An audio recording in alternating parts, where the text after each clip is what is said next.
শেখ হাসিনা দেশের বাইরে আছেন, উনাকে কিভাবে নিয়ে আসবেন, এইটাই হলো কি আন্তর্জাতিকভাবে এটা কূটনৈতিক বিষয়। এটা আমাদের আইন আছে অবশ্যই, যেহেতু উনি এখন কনভিক্টেড হয়ে গেছেন, উনাকে অবশ্যই ভারত সরকার দেশে ফেরত পাঠাতেই হবে। আজকের যে রায় হয়েছে, রায় দিয়ে কিন্তু আজকের এই রায়ের পূর্ববর্তী কাজের অংশ না।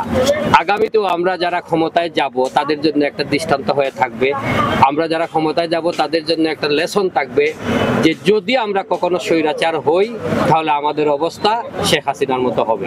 এই দেশ যতক্ষণ পর্যন্ত স্বৈরাচার মুক্ত না হয়েছে ততক্ষণ পর্যন্ত আমরা মাঠে থাকবো।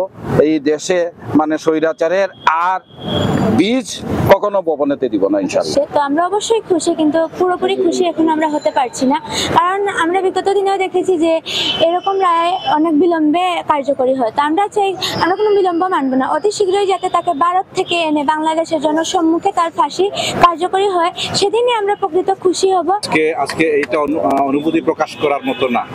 যাদের বুক খালি হয়েছে তাদের সাথে আমরা আজকে একীভূত।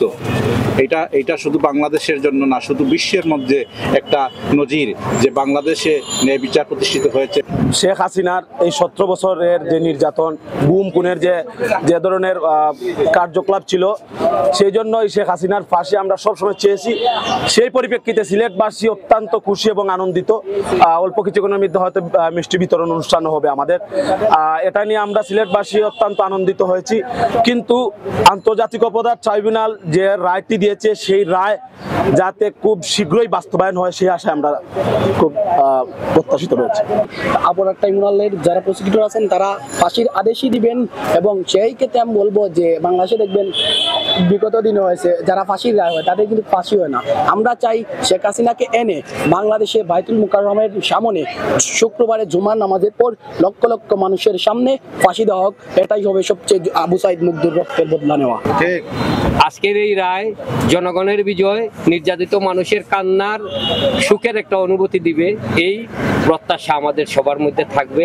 এবং আগামী বাংলাদেশ সুন্দর করে গড়ার জন্য আমরা এই রায়কে যেন আমাদের পাথেয় হিসাবে রাখি, এই আহ্বান আগামীর সব রাষ্ট্রপ্রধানদেরকে।